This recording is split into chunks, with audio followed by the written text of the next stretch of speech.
8.5 ঘন্টা পেরিয়ে গেল, বাটপার এখনো আসলো না। এই তুই বাটপার কাকে বললি? শোন, একটু পরে রবিনের সাথে আমার বিয়ে হলো না, ও তোর দুলাভাই হবে, মনে রাখিস। ভিতরে মনে হয় কেউ আছে। পুলিশ আসছে, পুলিশ। পুলিশ?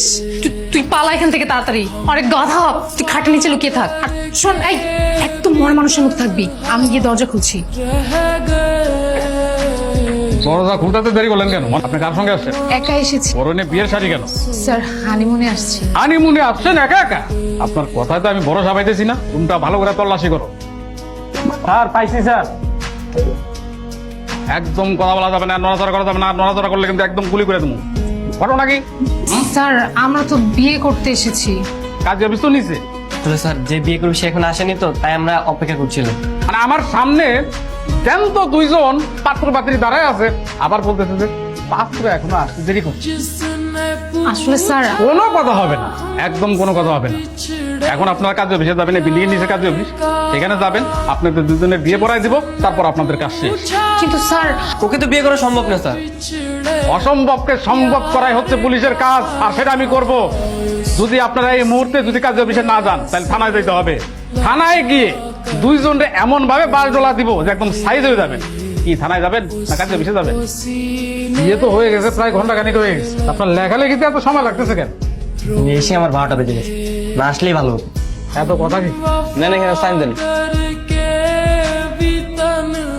ভালো থাকো, সুস্থ থাকো। স্বামী স্ত্রী হিসাবে যাতে ভালো থাকো, সুস্থ থাকো, সেই দোয়াই করি। আর কোন ধরনের সমস্যা হলে সাথে সাথে আমার জানাবা। আসছে সব সমস্যা নিজে সৃষ্টি করে, এখন আসছে সমস্যা হলে জানাবা। ফাঁসি। এই শেষমেশ এই বান্ধবীকে বিয়ে করতে হলো। এই ন্যাকামি করিস না তো, কানের কাছে ঘ্যান ঘ্যান শুরু করে দিছে। আমি হচ্ছে রবিনের টেনশনে। আচ্ছা শান্ত, রবিনের কোনো বিপদ হয় নাই তো? বিপদ মানে মহা বিপদ হগর। আজকে যা কিছু হয়েছে এর জন্য আমি অভিশাপ দিব ওকে। শান্ত, তুই তো দেখি মহা খারাপ রে।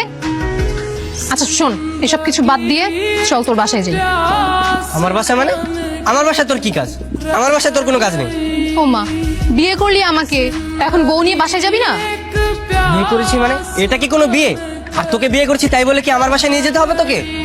দেখ ভাই, বিয়েটা কিন্তু আমি আমার নিজের ইচ্ছায় করিনি, তুই জোর করেছিস তাই আমি করেছি। দেখ, আজকের পরে এগুলো সব ভুলে যা, আর যত কাগজপত্র আছে সব আমি ছিঁড়ে ফেলবো।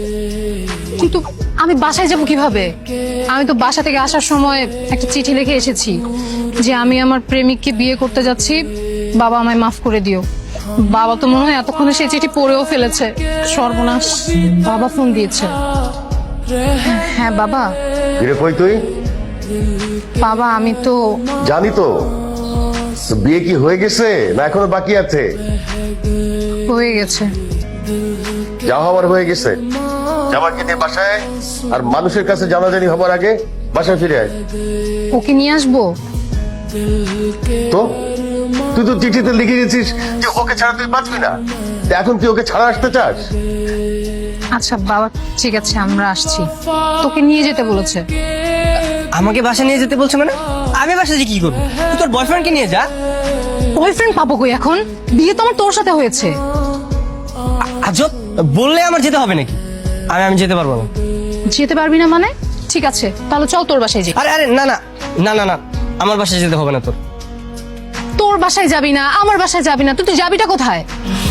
চুপচাপ লাগেজটা নে, আমার সাথে চল, ব্যাগ নে।